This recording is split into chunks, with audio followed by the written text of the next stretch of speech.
First of all, Grégoire, thank you very much for joining us at such short notice. I'll say a couple of things about you and introduce you shortly before it's your turn. But first, let me say something, do a short introduction myself. My name is Benjamin Schaefer. I'm a pianist composer based in Hamburg. I'm also a board member of the Deutsche Jazzunion, which is the German jazz musicians union. This topic of ecological awareness is sort of very at the center of my interests. So I decided to be the one who deals with this kind of topic in the Deutsche Jazzunion. We are a board of 7 board members who don't get any money for what they do. So there will not be like the same amount of time and energy flowing into projects like this as there would be if we got paid for it, but maybe we'll find ways to get paid for projects like these in the future. Anyway, I'm happy to be joined by a couple of panelists today for the international talk, 2 of which are already there. One of them is Dr. Ralf Weiß. He's a cultural and economical scientist, leads his own bureau for innovation, which is called Reflexivo. He's a founding member of Netzwerk Kultur and Agenda 2030. And he has a long work history in the sustainability field, has worked for and with several state ministries and agencies here in Germany.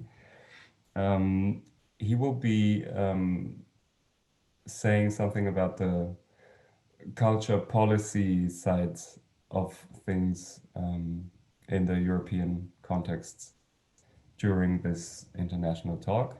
And our other panel guest, who is already here in this moment, is Grégoire Le Touvet. He's also a pianist and composer based in Paris, closely associated with the Orchestre National de Jazz, and is co-initiator of the French musicians initiative Pour une écologie de la musique vivante, which was one of the things that got me started into the idea of doing this international talk. And Grégoire is also one of the administrators of this group's public Facebook group page. So if you want to check out what's going on there, go there as well. Grégoire, thank you very much for coming. Maybe if you would like to tell us a little bit about how this Pour une écologie thing came together in the first place. Yes, so hello everybody.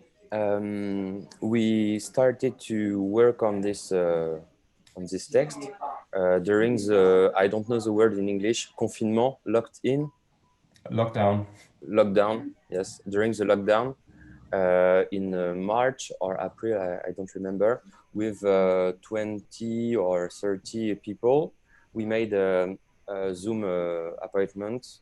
And it was Leila Martial, Camille Durand, another French singers, me, and 2 producers who gathered everyone, and we started to make the reflection very wanderings very freely, a real brainstorming, and we decided to propose two different forms. One text very large and free, a bit political, that maybe you have. Would it be okay for you if I put the 2 texts in the English version, like in the chat here, so everybody can look at it? Yeah. Okay, yeah, I'll do that in a minute. Just a minute. So there is one text calling The Calling, a call for musicians and music producers committed to the ecological transmission and the preservation of living things. So it's just one text very with large thoughts. And then we added to this text, what is the name? The practical suggestions concerning the artist, the producers, tour manager, media representatives, and the venues, the theaters, the festivals. And it's a list, it's a kind of list of suggestions. And we wrote it by ourselves without consulting for the moment the states and the public structures like the French organization SACEM, Spedidam. There is a lot of organization who are organizing and are the financial partners for us. So then the second step for us is to make like a contract with them. Okay. And it's very interesting for us to have European, to initiate a European, like you are going maybe to do, a European reflection with that, and maybe a European text with that. Mm-hmm. I like the idea that it sort of came out more or less out of the blue, with individuals gathering together, not only musicians, but sort of from the beginning, also taking people from the presenter side on board, so that it's not the musicians say this and then we go to the presenters and they go, oh, well, how do we do that? But that it was all together from the beginning, which I find really nice. Okay. Yeah, we think it's very, very important to have all the artists, producers, and theaters together. But it's mostly the artists who are writing the text, giving the ideas, and etc. But now we will see what happens, and we spoke about this calling a lot of time in the medias, in the French medias. So now we wait. Right, but you also proactively reached out for SACEM and like institutions like that to. Yes, we have in France we have maybe quite the same thing as the Jazz Union in Deutschland, called grand format, big formats. I don't know the translation, gathering all the big bands in France, and it's a very powerful federation. So we work with them to make this thing go forward.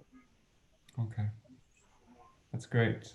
For everybody who is listening, I uploaded 2 files into the chat. You can download the files. If you don't, you can just have a look at them. But if you don't download them, they'll be gone once this Zoom session closes. So if you want, go download them now so that you know what these nice French guys wrote. Okay, so I know I'm only 3/4 involved, but I know that we already have like a European roundtable from the Deutsche Jazzunion speaking with unions in other countries. And my first aim would be to have this ecology topic right in there in the discussion. So that's sort of a very close goal for me, because we already have the pieces of the puzzle in place, and we only need to start talking about the matter.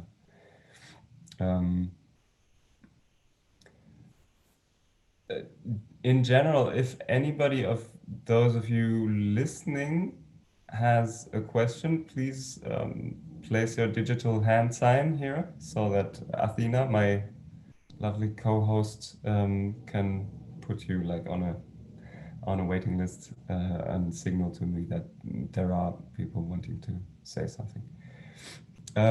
Or you just write it in the chat. It's also possible. Yeah, or you write it in the chat. I hope I'll see it. So, do you have, Grégoire, do you have like a time frame or a goal list of your own that you want to achieve certain goals by the year whatever? We have one goal that we think it won't be possible because in France we have now from this weekend to beginning of December new quite locked in, so it's very complicated to organize anything. We wanted to make I would say it in French, it's états généraux, general state. I don't know if there is translation. General state, enfin, états généraux, with a lot of musicians, and we wanted to be in a theater with 200 or 300 people, but it's impossible because we wanted to have a very warm discussion with everyone, but it's for the moment it's not possible. I think for us there is two partners, the French Institute, who is organizing a concert for France, for French bands around the world, and the Bureau Export Office makes quite the same thing. We want to gather them with us to make to write a text or to make a new contract concerning the all the displacement or the travels of everyone. So for the moment, it's the beginning. Okay, right. I had another question just now. What kind of reactions did you get? Because when I presented these documents to my colleagues at Deutsche Jazzunion, the reactions were quite, how do you say, opposite. Yeah. Some found it too great, much, and others said, no, you can't do it. Yeah. That's the game. It's part of the game. Something that I immediately thought about the negative reactions was, okay, it's obvious that for some of us this would mean great change in a very limited time frame, and that's complicated, of course. But I immediately thought, oh, okay, they didn't read closely enough because the way you formulated your appel, if you call it that, all the negative factors or the things that make it difficult are already called out. It's not like you're in your naive bubble thinking, oh, it could be like this. But it's like, hey, okay, we have to talk about this and we have to talk about this now. Let's start. And that was something I found very fruitful, and I hope. Yeah, it was it's first an analysis of the situation, and when we are wondering what is the problem and what is the situation, we know that we have to make some concession of a lot of things, but I don't think the fact that some of people, artists or colleagues were very critical,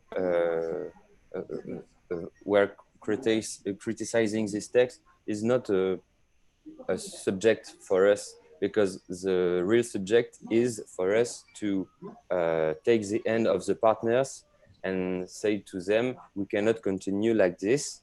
So what is your political reaction to the long, in French we say long term, Right. long, The long term. long term. And actually, it's not even a long term, right? It's I don't Yeah, know. There's like 10 years middle. left, and after 10 years, we can't do anything anyway, basically. So for me, the idea is maybe for a European gathering of people like you and maybe you. I don't know for the moment.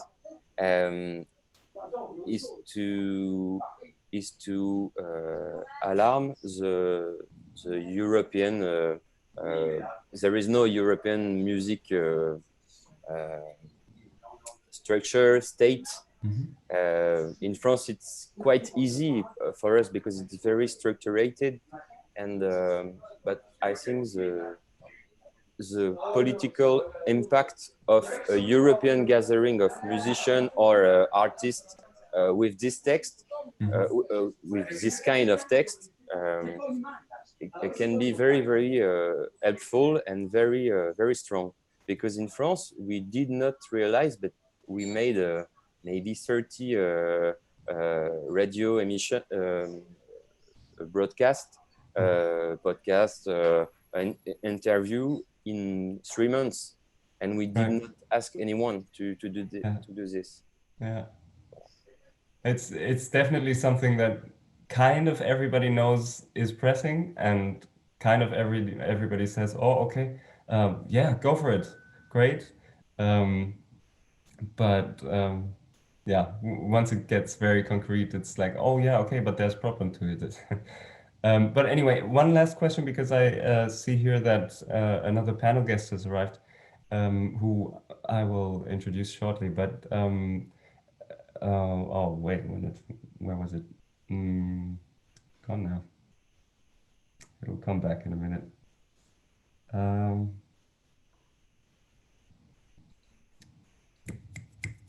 Sorry, it's gone. Maybe it'll come back in a few minutes, and then I'll come back to you. Maybe for now, let's move on. And I would like to introduce Ina Friebe from Clubtopia. I know you're on the list. You're still not visible and audible. Maybe you can change it. You're Hey changing there. it now. Yeah, Great. I'll change that right away. Thank you so much for joining us. I'll do a quick introduction to your persona, and then I'll hand the non-existent mic over to you. Ina Friebe is responsible for PR and communications at Clubtopia, which is a joint project by the environmental NGO BUND Berlin and Clubliebe e.V., founded in 2019 and based in Berlin. Clubtopia is concerned mainly with the Berlin club scene, so I guess that doesn't necessarily include jazz clubs, but one of the things they offer really caught my attention, and that's the Green Club Guide and Green Club Training. The Green Club Guide offers very hands-on tips and tricks on how clubs can quickly reduce their CO2 emissions in a wide variety of sectors. And even if the usual jazz club may be smaller than size and maybe also less energy consuming than a bigger Berlin techno or electronic music club, most tips and tricks will still apply. So I'm looking very much forward to hear from you, Ina. Yeah, hello. You've already well presented my organization, but I will still give a quick overview of who we are and what we do. So at Clubtopia, we devote ourselves to sustainability and climate issues within the Berlin club scene. And we address clubs as well as event organizers and club guests, because we want to raise awareness and change behavior for a climate-friendly future. And we think that clubs and venues and also parties can positively influence their audience by being a lighthouse of green clubbing. And as you already mentioned, the project is a result of many years of cooperation between the NGO BUND, Friends of the Earth Germany, and the Club Commission Berlin, which is an organization that promotes the interests of the Berlin club scene. And we also receive funding by the Berlin Senate for Environment, Transport, and Climate Protection.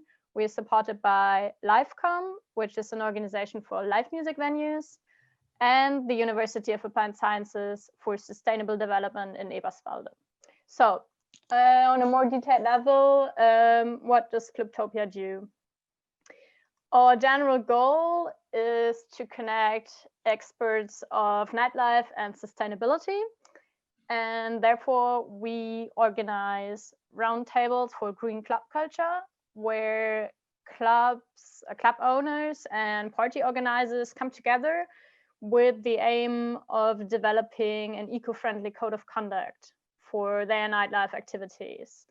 And due to the pandemic, this has been unfortunately put on hold, but we hope to continue the roundtables in the future. And we also offer free energy consulting to venues. That means that we gather information on an on-site visit and then calculate the venue's carbon footprint and find climate-friendly alternatives where they are needed. We also have been organizing design thinking labs called Future Party Labs for shaping the future of sustainable clubbing. And in an idea competition afterwards, we award the best ideas that come up during the lab and help making them reality. So this year we held our second so-called Future Party Idea Contest. We just awarded the winners in a live stream event in September. So if you're interested in the winning ideas for sustainable clubbing, then check our website, which I will mention later. And another big project this year that you already mentioned is the relaunch of our Green Club Guide. It's a digital guide that helps club staff to reorganize their venue in a sustainable way. And this is what I want to talk about now more in detail. So the idea of the Green Club Guide is explaining to club owners that they do not always need to make big investments in order to realize green changes, because we understand that money and also time are two resources that are often missing when it comes to making these transformative changes. And therefore, the Green Club Guide cites precise examples and compromises checklists and short video tutorials to highlight that there are simple steps you can take which make a big impact. And we also understand that the club scene is experiencing difficult times, but we do think it's a perfect moment to start thinking about a green transformation, because that also means acting future oriented. So looking into the Green Club Guide is like having a walk through the venue. It's divided into different sections, and there is a chapter for every room, like the bar, the dance floor, toilets, and also the back office. And it covers different aspects such as light, heating, ventilation, mobility, and communication. And I just want to give you a few examples. So measures you can take to reduce energy consumptions is always the first aspect we look at. So we advise to change to a green energy supplier. And our example is that a medium-sized club consumes as much power over one weekend as one single household in 1 year. So, for example, by changing to LED lights, you can reduce your energy consumption by 85%, which is a lot. And another aspect we look at is water consumption. So we advise the club staff to stop leaks, avoid aggressive chemicals when cleaning, and we also communicate that this is a financial question, because if your tap is leaking, this easily creates costs of a couple €100 per year. And we also put emphasis on communication, because we are convinced that communication plays a key role when undergoing this green changes, and that you need to actually involve your guests, because, well, it's not only good for PR, but you also want your guests to collaborate. You need them for reduce and separate waste, etc. And it motivates them to also make changes in their daily life. And actually, a study conducted by a project coordinator shows that 80 to 90% of Berlin clubbers want their clubs to be more sustainable, and they're also willing to cooperate. Communication is also important, because you need to communicate to your team and you want to involve your staff, because it's their working habits you want to change. And for example, celebrating achievements together can be a team building factor. So, well, I hope that you're now interested in the Green Club Guide. It's unfortunately, you can only read it in German so far. And you can find it on our website, which is clubtopia.de. I put all of this in the chat also, Oh, so perfect. for everybody Yeah. to read, I put the links to Clubtopia and also the Green Club Guide in the chat. Yeah, and on our social media accounts, you can also find more information and also facts and figures about sustainable clubbing. And if you want to know more about a project, then reach out to us, get in touch, yeah. And Okay. ask questions if you have any. Thank you very much, Ina.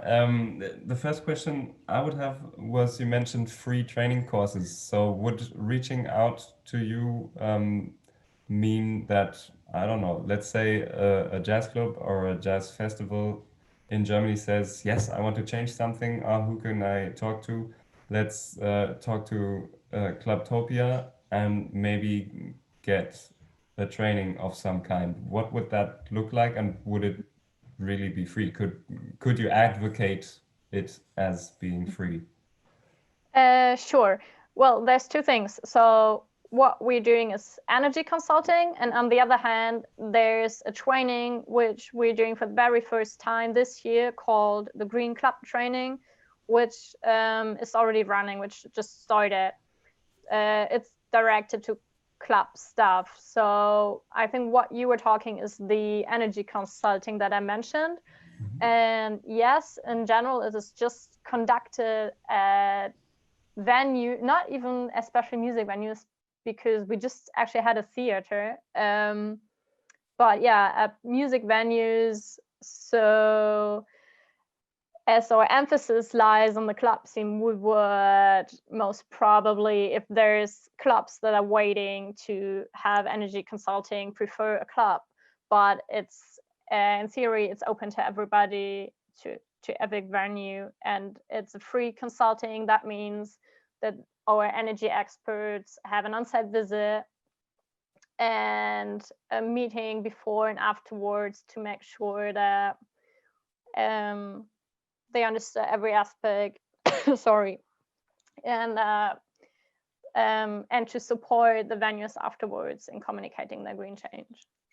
So yes. Oh, okay, that's great. From all I know, correct me if I'm wrong, this is the only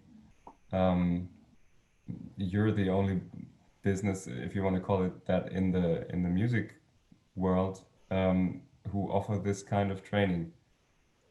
The energy consulting? Oh, this kind of energy consulting. I guess so. I haven't heard of any others. So Okay. yeah, maybe. But would you say that we as Jazz Musicians Union could sort of openly advocate people visiting your site and applying for a free training, or would that be, I mean, I don't think that... Would that be too much? Well, I don't know, because this is not my job, as I'm working in communications. Right. So, but what we can do is you can talk to our energy experts that are doing this energy consulting. So I don't know what their capacities are right now and how many consultings they have already arranged for this year. Okay. So, right. But we can definitely talk about that.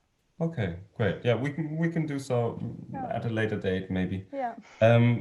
A fact that I liked a lot was that Clubtopia was built as an alliance with partners from different backgrounds, not only music. And I think this is a key aspect in moving forward, that we sort of stop thinking of us being musicians and therefore having to join forces with other people in the music field, rather than go, oh, well, but the theme is ecological awareness, so let's partner up with totally different partners.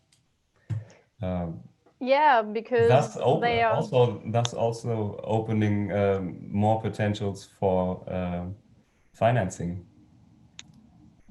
which is another thing we'll talk about later on, but yeah, but also because of the background, because obviously an environmental NGO has a totally different background and more expertise when it comes to sustainability matters. Yeah, and definitely. For a lot of club owners, unfortunately, this is still a very new aspect that they're just getting in touch with. Okay. Yeah, we just, this morning we already had a panel where Ralf Weiß, who is also will also say something about cultural policies later on in this talk. He also mentioned this.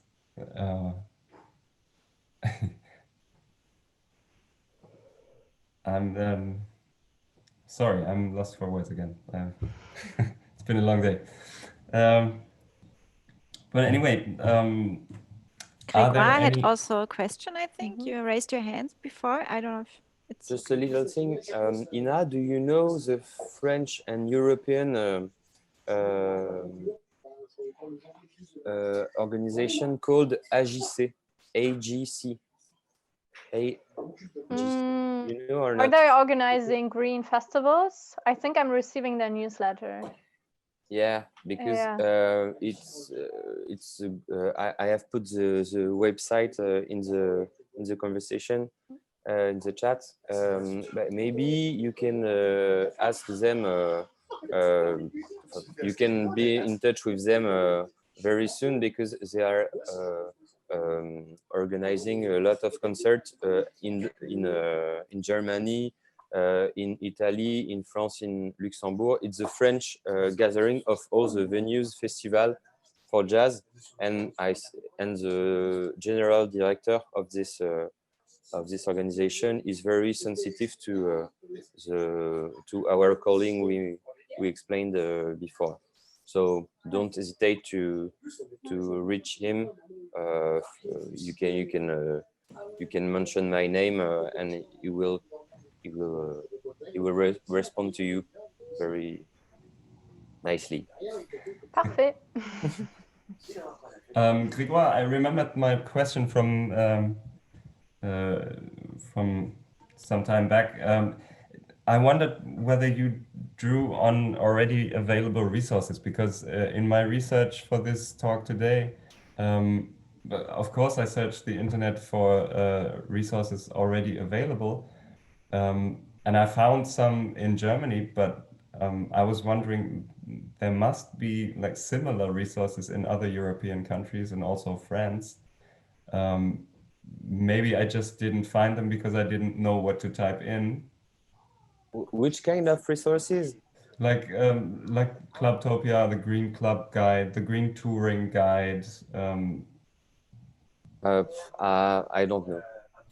There is a lot of maybe in the theater. the not the musical part in France, but the theater part.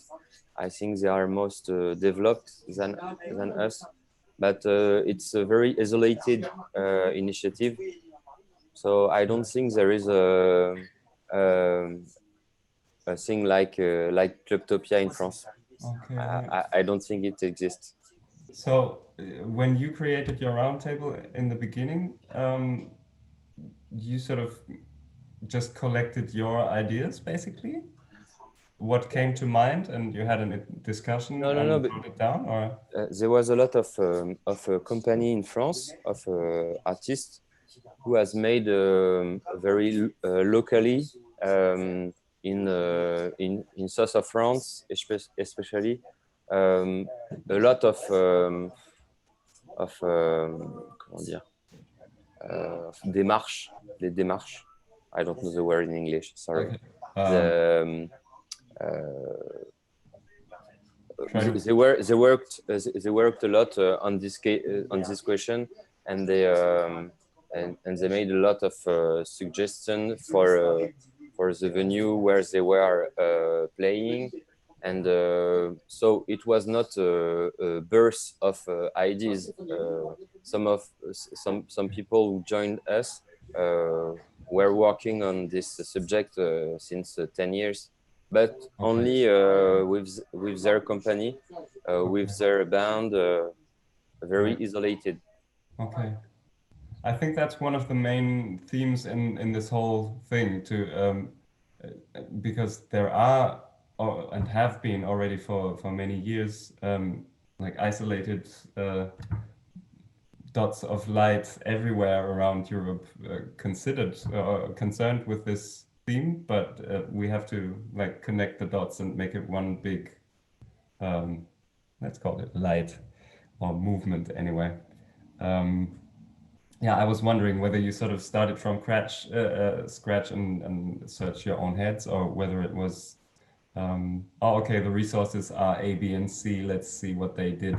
Because another panelist who's joining us in a couple of minutes, at least I hope he does, is Will Price from Julie's Bicycle. Julie's Bicycle is a London-based charity who, as far as I know, are quite some pioneers in this field of cultural engagement and acting against climate change, sort of bringing these two topics together. And they have, and I think they have it since 2010 maybe, a wide variety of tools on their website where clubs or individuals can go and calculate their carbon footprints, very detailed, and they have this online toolkit is used by over 2,000 companies, so it's been there for a while, and they also have a certification scheme, Creative Green, which is, at least they say it is, a recognized benchmark for sustainability achievement within the creative industries. And this, to me, normally would sound like something that's been around for a while and has made its way over the national borders. But I guess with so many other things, making the way across borders, even in times of the internet, is not all that easy. So I hope he'll join us in just a moment and talk a bit about what Julie's Bicycle does, because they've been doing it for a couple of years already. Ina, thank you very much for joining us. If you like to stay, you're more than welcome, but I think you have to go. Yeah, now you make me interested in the Julie's Bicycle's presentation, so I'll stay around for a while. I can tell you who's going to come. Will Price is going to speak a bit about Julie's Bicycle, and also we have Ralf Weiß, who is founding member of Netzwerk Kultur und Agenda 2030. And he himself has a long work history in the sustainability fields, and he'll talk some more about about what we can do maybe on the cultural policy side of things,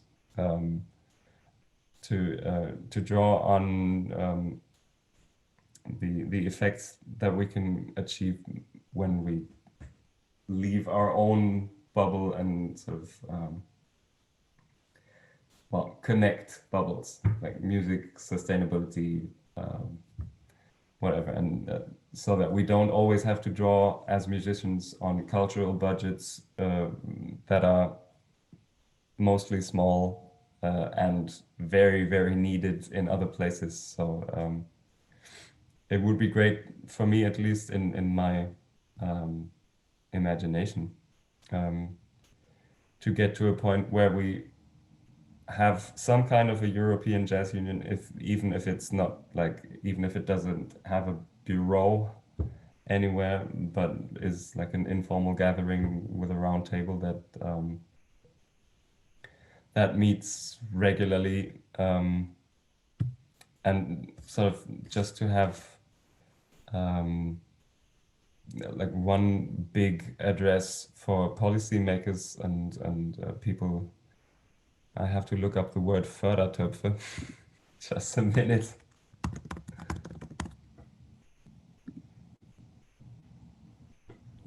Fundings vielleicht? Yeah, fundings.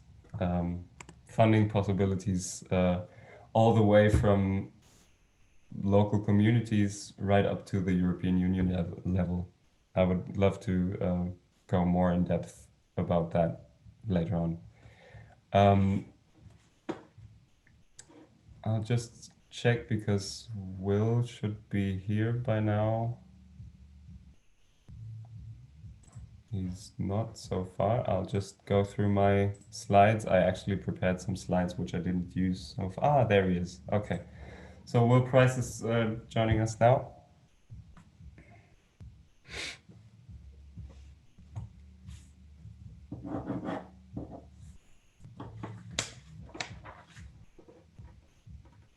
Hey, Will.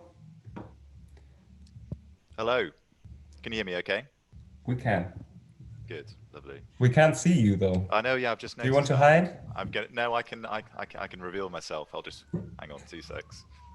Okay. Thank you very much for joining us. I'll just do a quick introduction to your person because I already kind of introduced Julie's bicycle, which you will already also do after me. Will Price is a Master of Science in Environment and Development. He studied issues such as sustainable development, climate change mitigation, and environmental policy, and he now looks after the creative green tools and certification at Julie's Bicycle. I already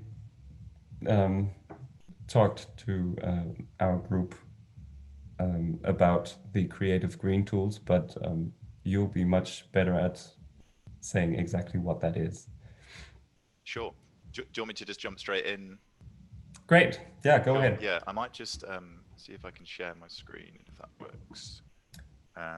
You should be invited as a co-host, so I guess this should work. Oh, it says host disabled participant. Now you're a co-host. Oh, there we go. Should work. Oh, there we go. No, it's working. Lovely. So if I go on here. Can you see the slides on the screen? Okay, good stuff. Yeah, so no, thanks for that, Benjamin, and thanks for inviting me to say a few words about what we do as Julie's Bicycle. I mean, I guess maybe a few of you may already be aware of some of the work we do, but I think specifically what I was just going to mention today in the brief bit of time that we have is specifically around some of our work to do with creative green, as Benjamin mentioned, which is kind of, I guess it's a kind of hold-all term for a few different bits of work that we do, but there's the Creative Green Tools, which is a reporting platform for organizations. There's the Creative Green Certification, and we also do kind of consultancy work with organizations in the arts sector, which kind of falls under that, but I'll go into that in more detail. So Julie's Bicycle, we're a charity that has existed for a little over 10 years now, and we're based in London, sorry. And originally we started out specifically working within the music sector. So Alison Tickell, our founder, had a background in music with a few roles, and originally the charity was kind of set up to do a very specific piece of work, actually working with Oxford University to try and calculate the footprint of the UK music industry, which sounds like a big job, and it was, but it was this kind of collaborative project that we did with the university, and that was really the very first thing that we did as an organization. And kind of over I guess the years that followed, the charity is kind of broadened out in scope in terms of what we do. So we now don't just work within music, but also work within kind of anything that falls under that kind of term, the arts and culture. So that could be theatres, it could be museums, performing arts, visual arts, and obviously still music is still a big thing that we do as part of the organization. And kind of, I guess, the core premise of the work that we do is that we're supporting organizations within the arts and culture to take action on climate change and sustainability, and that's kind of what we've done right from the get-go, like I said, starting from a very specific place in music, but now across the sector. And in terms of the kind of type of work that we do, so really, I guess maybe a simple way of explaining it is that our work kind of sits at a sort of interchange between, on one hand, obviously the arts and cultural sector, and on the other side is environmental sustainability. And I guess in terms of the team that work at Julie Spice School, I guess that's also a bit of our split in terms of we have people who are more, their background is more sustainability, more from the science background, and others who are specialists in the arts sector, and we kind of meet somewhere in the middle. And in terms of our work, it kind of fits between those two areas. And here's are just a few types of things that we tend to do. So we do a lot of independent research, producing resources and guides for the sector. We have tools and resources, so the Creative Green tools, which is something I'll be talking about today. We do direct consultancy with organizations. So again, it could be, it could be a festival, it could be a tour, it could be a theatre. And we also do just kind of broadly a lot of training, whether that be workshops, whether that be projects with staff within an organization, and really lots of different things as the team. I said it all kind of falls somewhere between these two areas though in terms of our work. So what I was going to just mention more specifically today was, as I said, this work around Creative Green. So, and again, this might be familiar to some of you, but the Creative Green tools is something that's existed again for about, I think about 8 years. And the kind of premise of it was to produce a free carbon calculator for the arts and cultural sector, to allow organizations to report on their environmental impacts kind of as easily as possible, but also being specific to that sector, because obviously there are certain calculators and tools that people can use, but they tend to not have that focus of the sector, and obviously the uniqueness and the kind of speciality of that sector in terms of those types of organizations doing it. So that's what the tools has really been designed to do, is to focus very specifically there. And at the moment, the tools have around 5,000 organizations who are kind of signed up to it. And that kind of spreads across around 50 countries in terms of people using it. And the kind of core premise of that tool is a kind of free platform for organizations to use. So the way that it kind of works is that you create an account as an organization. So you might be, again, you could be a theater, you could be it could be a label, it could be a touring, a touring theater, a touring production, museum, could be a festival. And kind of the way that it works is that you have this account, and effectively you can create different reports and report on different bits of your activity as an organization. And it's kind of broken down into these 6 areas here in terms of the things that you can report on. So it could be things like the buildings that you own, so your offices, your venues, again, whether that's a theater, could be a cinema, could be a museum. Also events, so whether those are indoor events, outdoor events, and then also tours and production. So what's actually, in the case of more performing arts, but what is happening on the stage in terms of materials and lighting and things like that. So kind of the idea that it works is that you have your account, and then you can set up as many of these kind of reports as you want. So it might be that you're just, you just own one venue, you're based in a particular office, in which case, that's the only thing you're reporting on.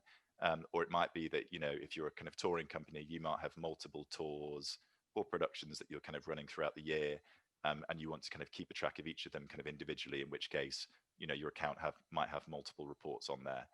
But that's kind of loosely how the, I guess, the categories of reports that you can look at on the tools. So in terms of, this is just some of what the tools looks like when you're kind of on it, in terms of some of the visual side of things. I won't have time to go into too much detail in terms of, I guess, the whole reporting process in terms of inputting, but I guess the most simple way of explaining it is that the organization is just inputting, I guess, the kind of consumption figures, or the kind of the raw data, and the tools is doing all the calculations in terms of the footprint. So what I mean by that is, for something like a building, what an organization is doing, they're entering their consumption figures. So, the amount of energy they use, the amount of water, the amount of waste that's produced, and then the tools will generate a footprint for that organization based on the data they've entered.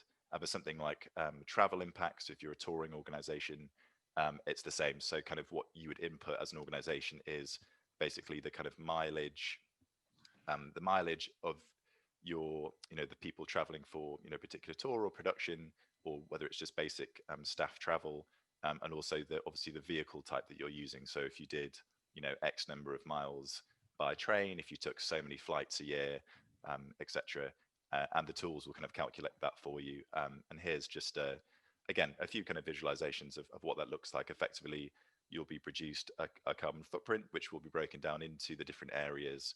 And there's a few, and you can kind of use the tools to obviously, just collect those figures, but also do kind of comparisons year to year, if you're doing this over a longer period. So this page here is just a kind of test account, but as you can see here, there's in the table at the bottom, there's a few different kind of reports that have been set up. So in this case, there's a couple of different buildings, there's an event set up here, and kind of, you can see it's broken down by different impact areas in terms of the, I guess, the emissions of what come out of it. And also you can see kind of comparisons year to year in terms of what is your impact and how's it kind of changing.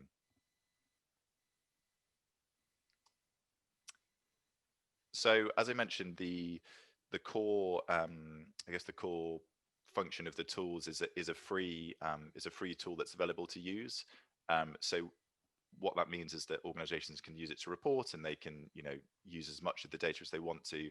But we, as Julie's My School, aren't doing a kind of independent verification and assessment of their performance as an organization, and of that data they're kind of producing. So something that we've kind of developed is something called the Creative Green certification, which is for organizations who want to take things a step further, and be a bit more ambitious with what they're doing, but also have that kind of recognition and independent assessment of what they do.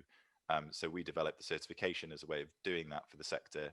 And again, it follows a similar pattern that, as an organization, you might want to undertake the assessment for, a particular, a building. It might be an event that you run. So we do it for things like festivals, but also individual tours actually can go through that certification process as well. And the way that it works is that you submit a combination of kind of data and more qualitative information about what you do as an organization. And we effectively assess that based on evidence, and produce a report which has kind of highlights and recommendations of what you're doing well and areas to improve, which is based around this kind of scoring system here from 1 to 5 stars. And just kind of loosely, the certification, the kind of framework of that is based around these kind of 3 core areas. So commitment, which is looking at the environmental governance, and kind of broader organizational values of your organization. So that's everything from, your policies, action plans, strategies, what you do with procurement, what you do with your staff, what you do with your audiences. And then the second pillar is understanding, which is very much more focused on, I guess, the kind of nuts and bolts in terms of data, You know, how do you understand your environmental impacts? What are you reporting on? How are you using that data, you know, to influence your decision making? And then finally, improvement is the final section. So that's really just year to year, you know, as an organization, are you improving in terms of reducing your footprint and reducing your environmental impacts more broadly? And that's, yeah, and that's the kind of final step. And effectively the way the assessment works is that there are kind of questions and bits that assess within each of those three areas. And that's how we kind of go through that assessment process for organizations. Oh, that's pretty impressive. Thank you. Oh, sorry. Sorry, you're not dead. Oh. No, I'm it's going okay. to. I've only got there's only a couple of bits. I'll shut my mouth again. And you just mentioned quickly, so with the creative green, so the certification, obviously, there's a report and a certificate that comes out of that, but also for that group, I guess the key thing or the benefit for a lot of people is there's a group of, I guess, like-minded organizations or just a variety of organizations within the sector doing that. So what we try to do is kind of get those people together, you know, to share best practice, to share ideas. So what we do is we typically run a few kind of workshops throughout the year, which are kind of based on, I guess, hot topics of sustainability. It could be, you know, it could be touring, it could be energy, it could be plastics. And we also do a kind of awards every year where we kind of recognize organizations who have gone through that process, again, just as a bit of recognition, but to give them, to kind of celebrate the work that they're doing. So that's something that we do as well. And this is just a couple of organizations who have gone through that process in terms of the certification.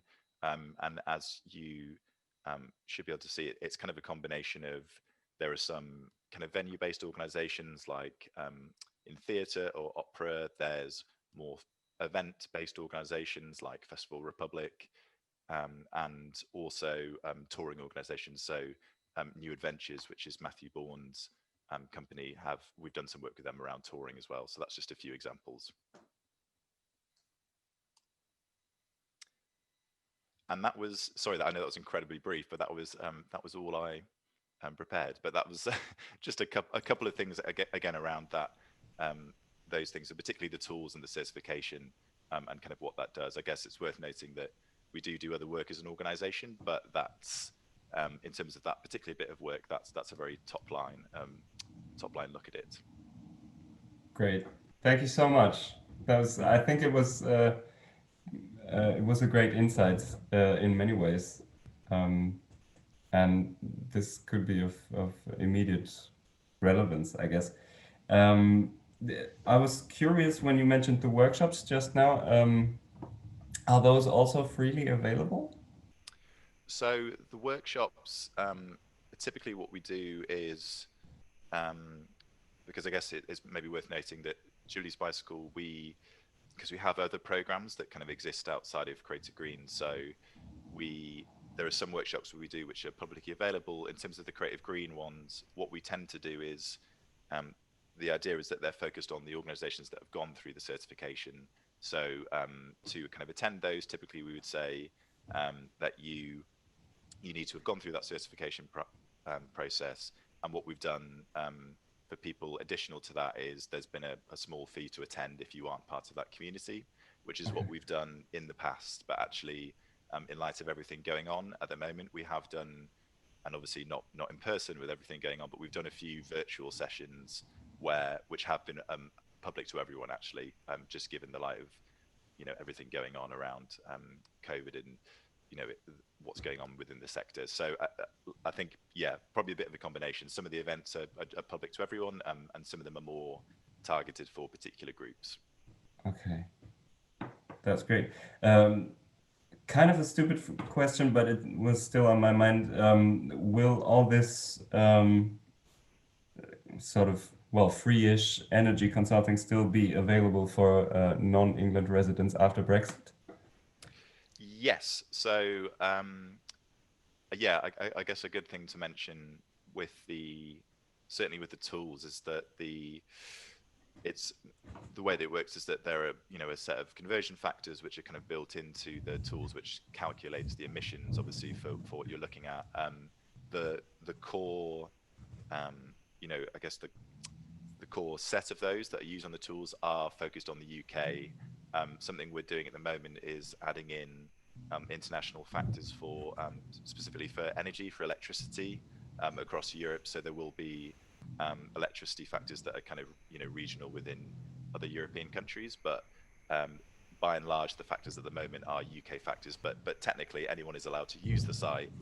So across Europe, across the world, if people want to use it, I guess the thing to bear in mind is just that the calculation is based on these kind of UK focused calculations, basically. So in terms of Brexit and everything, it's not a problem with people using the site, but that's just something to, I guess, to flag that it's, unless we do particular, more specific consultancy projects where we might be able to tweak those factors, the kind of, I guess, the public free version is kind of by default using kind of UK factors, if that makes sense.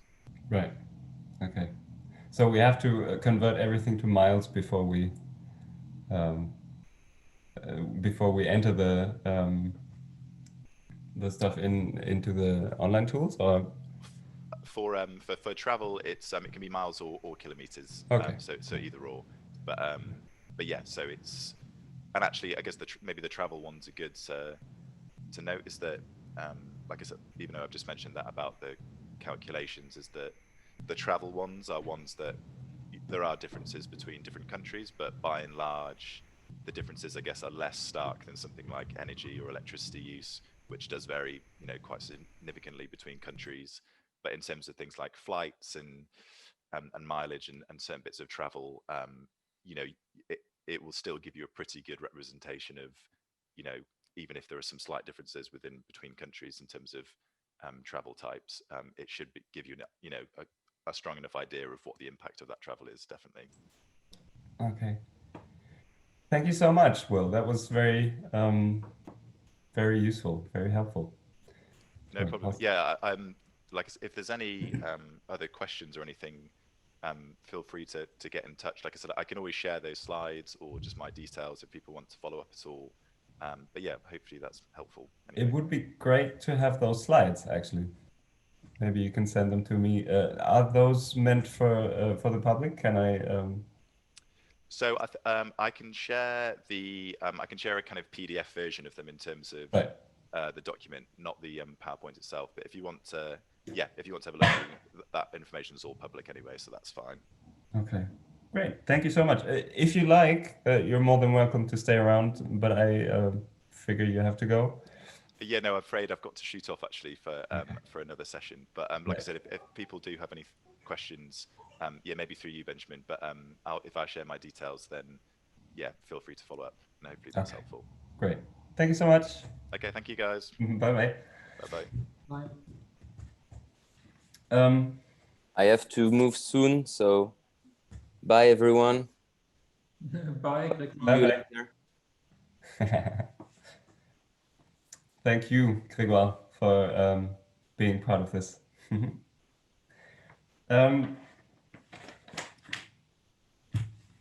Again, this thing of having like a French initiative of musicians having an English charity that has been working in more or less exactly this field for 10 years. A Berlin-based organization making things available not for the jazz world, at least that was not the idea, but sort of also having resources in several European countries again made me come back to the necessity of connecting the dots and really thinking about having some kind of pan-European movement in this matter. And I'm glad Ralf Weiß is also here because maybe, Ralf, if you could say something about the cultural policy side of this topic, that would be great. Sure. Thank you. Maybe we could speak in German, but I can continue in English. I'm not sure if there are more international guests. Okay. Maybe we can find that out. Is anybody here who is not fluent in German? Maybe give a digital hand sign.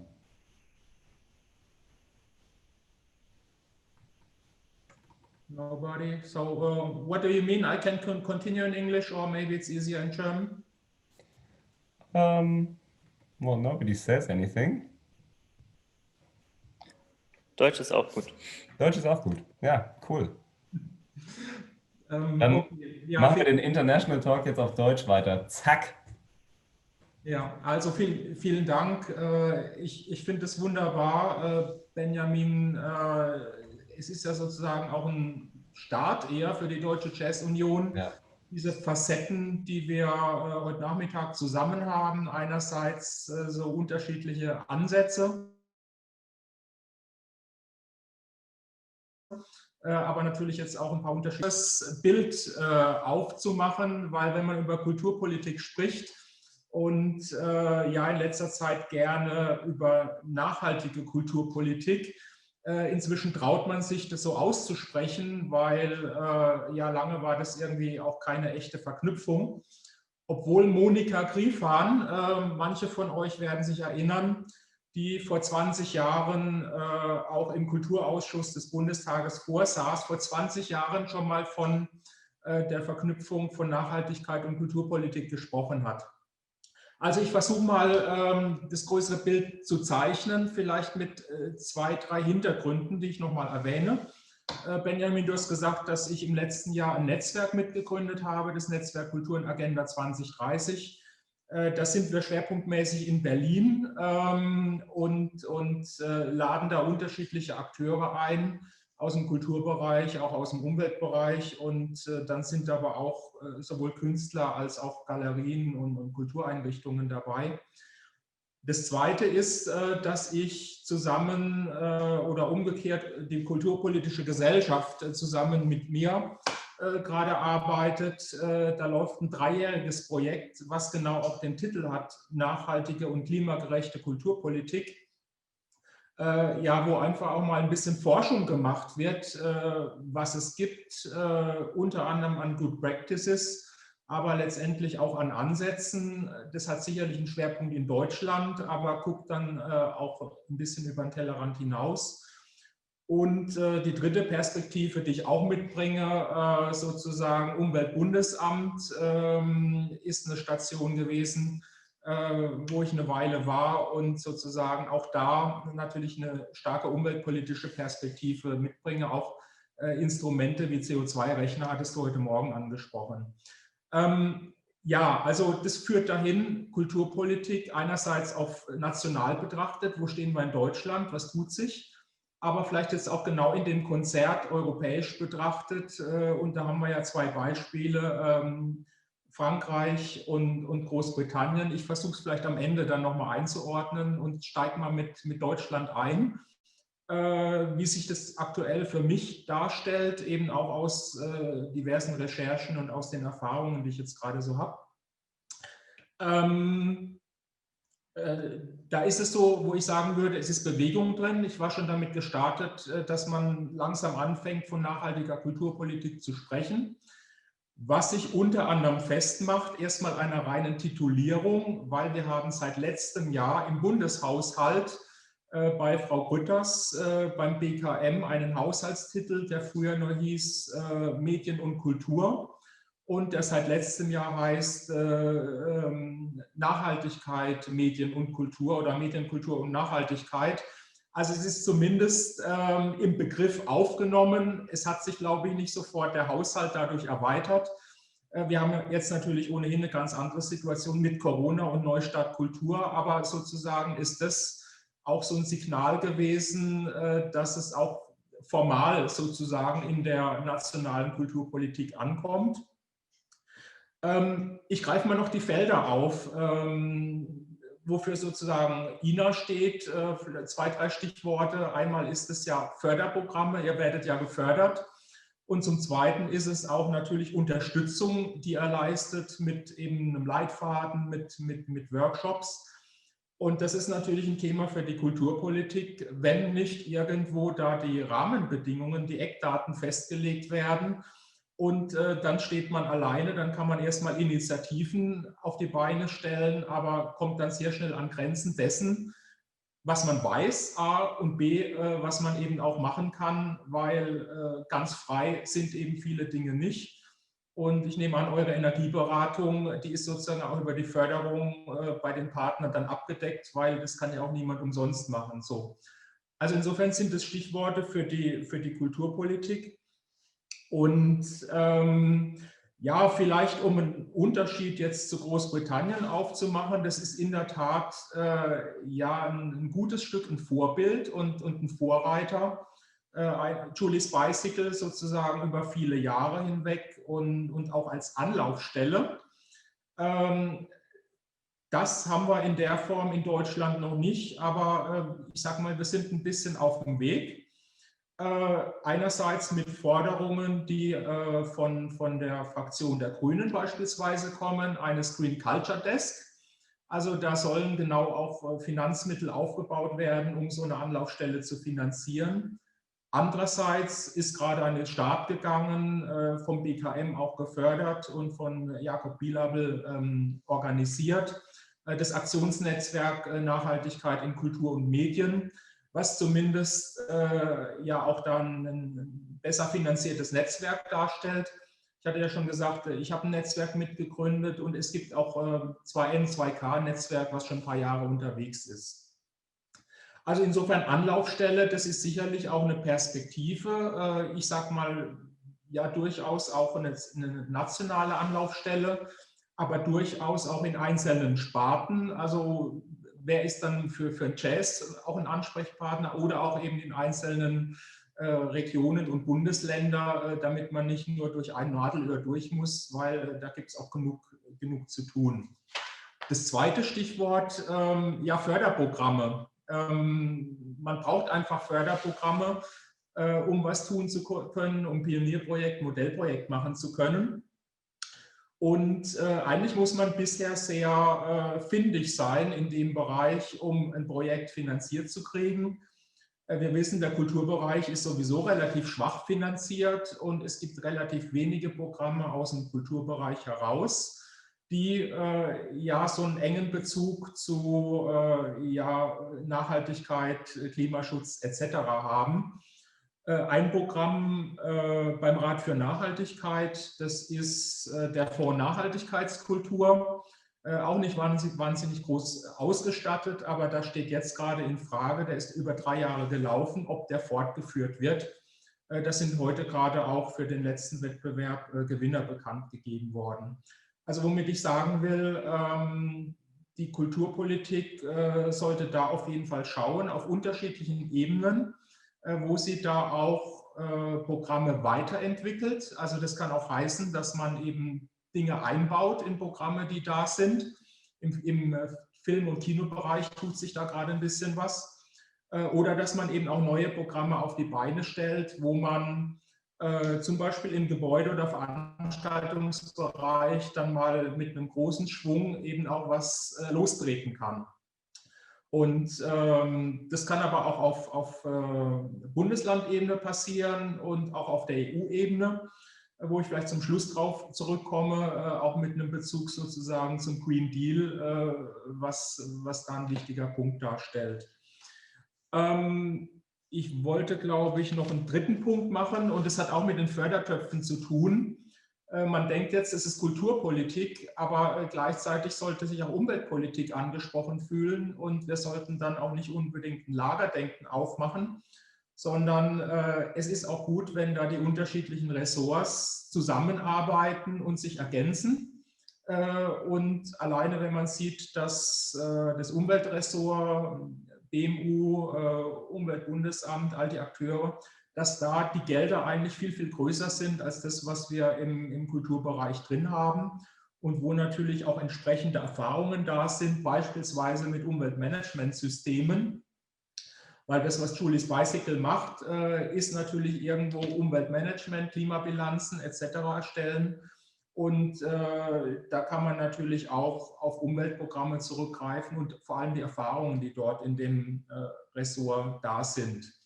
Und also da gibt es einige Dinge und ich glaube, beide Ressorts sind gerade dabei, auch da voranzuschreiten. Und ich will noch mal ein paar Beispiele nennen. Ganz aktuell die Bundeskulturstiftung, also sozusagen als als Kulturförderer und auch als Einrichtung des Bundes, macht gerade ein Pilotprojekt mit 15 bis 20 Kultureinrichtungen in unterschiedlichen Sparten. Das ist auch ein interessanter Punkt, weil meistens ist ja auch Kultur sehr spartenausgerichtet. Da gibt es dann Museen, da gibt es dann Theater, da gibt es dann Musik. Aber dieses Pilotprogramm, da will man tatsächlich in unterschiedlichen Sparten mal eine CO2-Bilanz erstellen und Erfahrungen sammeln. Naja, ist es denn so einfach zu machen, mit welchem darauf eine Zertifizierung aufbauen. Das war ja ein Stichwort, was gerade bei Julie's Bicycle auftauchte. Da gehen natürlich auch gleichzeitig ein paar Warnlampen auf, weil Zertifizierung heißt, Vorsicht, da muss ich dann auch Dinge tun. Bisher ist es im Kulturbereich so, dass ja vieles freiwillig ist und man eher guckt, wie kann man was tun. Aber wir sind im Filmbereich dort, wo sich andeutet, dass möglicherweise in der Filmförderung tatsächlich Anforderungen gestellt werden mit Kriterien, wann dann noch eine Förderung erfolgt und wann auch nicht. Also das ist vielleicht so eine Perspektive, die sich da gerade auftut. Und also das ist das Beispiel sozusagen von der Bundeskulturstiftung. Ja, was BKS auch macht, ist, dass Veranstaltungen gefördert werden. Ich habe es, glaube ich, heute Morgen erwähnt, wie die Ludwigsburger Schlossfestspiele, die mal ganz stark auf das Thema Nachhaltigkeit und globale Nachhaltigkeitsziele abzielen. Die mussten dann nur leider dieses Jahr absagen, eben mitten in der Corona-Zeit. Also da werden dann auch Gelder freigemacht. Und das Thema Netzwerk hatte ich ja jetzt schon ein paar Mal angesprochen, auf deutscher Ebene. Aber insofern ist es heute umso spannender, dass wir natürlich auch international denken. Und da wissen wir, nicht nur die Wirtschaft, sondern gerade Kultur ist dann natürlich an Austausch interessiert und funktioniert auch international. Und wo man auch da natürlich irgendwie ein Agreement und auch Kooperation suchen sollte. Also das sind so ein paar Schlagworte für die Kulturpolitik, wo ich sage, da ist man aufgewacht. Da guckt auch das Umweltressort inzwischen drauf. Und ich würde vielleicht so einen Punkt damit machen, zu sagen, ja genau, ich wollte das im europäischen Kontext einordnen. Also wenn wir jetzt mal alleine die drei Länder Deutschland, Großbritannien und Frankreich nehmen. Ich meine, wir haben jetzt nur einen Vertreter sozusagen für Jazz mit einer Erklärung gehört. Aber mir sind jetzt nicht aus Frankreich tatsächlich sehr viele Aktivitäten bekannt. Und insofern ist es vielleicht ein bisschen ja, exemplarisch dafür, wo vielleicht Frankreich steht. Großbritannien, hatte ich schon gesagt, ist sehr weit. Und was man eben bei Julie's Bicycle auch wissen kann, ist, da stehen Förderungen dahinter. Also das Arts Program in Großbritannien. Also insofern gibt es da auch Gelder, die aus dem öffentlichen Bereich kommen. Und Deutschland, würde ich sagen, sind wir dazwischen und haben wir ja auch ganz bestimmte Erfahrungen, verschiedene Leitfäden, die du auch schon angesprochen hast, Benjamin. Green Touring Guide, Umweltbundesamt hat einen Leitfaden für Veranstaltungen oder bis hin eben zu den Green Club Guide, sozusagen was Spezielles, aber was man in der Tat dann auch braucht und vielleicht nicht nur für Berlin, sondern was man auch in anderen Regionen oder eben auch für den Jazzbereich und für andere Clubs vielleicht gut nutzen kann, also als nachahmenswert auf jeden Fall. So, also wenn wir so ein europäisches Bild zeichnen, glaube ich, da fangen wir erst an, das zu erkennen und vielleicht auch diese Verknüpfungen zu legen. In manchen Bereichen gibt es die. Green Music Initiative hat da sicherlich als Vorreiter sehr, sehr viel gemacht. Vielleicht im Museumsbereich gibt es auch Ansätze, aber da ist noch viel zu tun.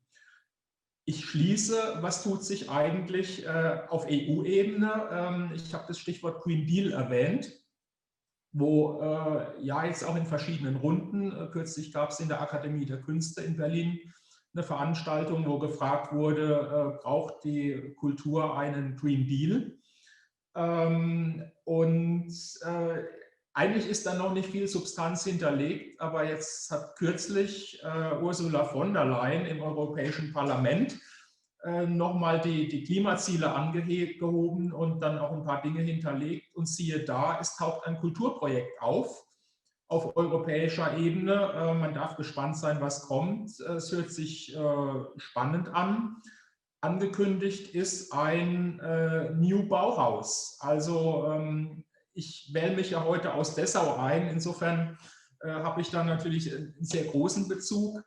Und man sieht sozusagen ja, die Avantgarde des Bauhaus von vor 100 Jahren und all das, was Bauhaus ausgestrahlt hat für einen Architekturbereich, aber auch für einen Kunstbereich, sieht man ein Stück weit als Blaupause, um zu sagen, wir sollten heute mal Bauhaus in die heutige Zeit denken und für Europa einen großen Kulturimpuls geben und Kreislaufwirtschaft, Klimaschutz und auch eine Ästhetik für Nachhaltigkeit irgendwie ins Spiel bringen. Also insofern ist da zumindest mal eine Duftnote gesetzt und ist es ein weiterer Eckpunkt in dem Bild, mit dem ich vielleicht erstmal schließen möchte. Sehr schön, vielen, vielen Dank, Ralf. Ja, all die Ausführungen, die wir gehört haben, stimmen mich doch sehr optimistisch, auch wenn man gleichzeitig sagen muss, da gibt es sehr viel zu tun und steht vieles einfach sehr am Anfang. Und gerade vor dem Hintergrund, dass, wenn man der Wissenschaft Glauben schenkt, dass jetzt sozusagen innerhalb weniger Jahre rumgerissen werden muss, muss man sagen, ja gut, dann fangen wir am besten jetzt an.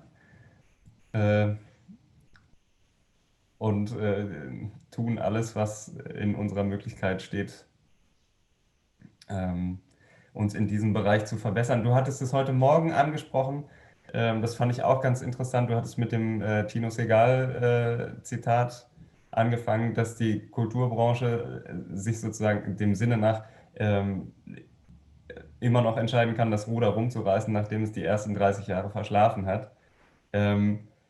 Das deckte sich witzigerweise, ohne dass ich jetzt schon heillos tief in dem Thema drinstecken würde, deckte sich so ein bisschen mit meinem intuitiven Eindruck, dass die Kultur von ihrem Selbstverständnis zwar doch sich gerne innovativ gibt und auch hier und da absolut innovativ ist, aber dass es eben auch, wenn man jetzt guckt, wie flexibel teilweise Unternehmen aus anderen Branchen sich schon eingeschossen haben auf dieses Nachhaltigkeitsding und wie schnell dann eben doch mal irgendwie vom Verbrenner auf alternative Sachen umgeschwenkt wird und so.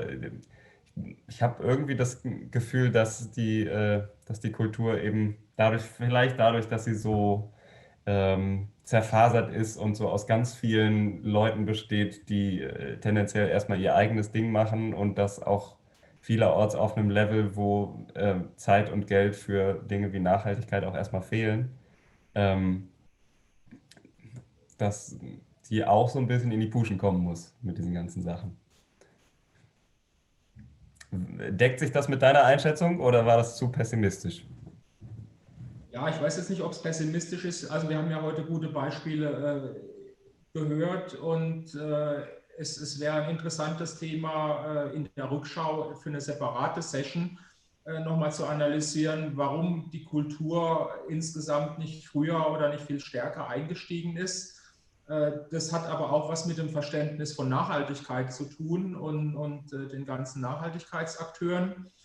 Es hat eben vor 20 Jahren auch schon Anläufe gegeben, die vierte Dimension der Nachhaltigkeit, die Kultur richtig groß zu machen.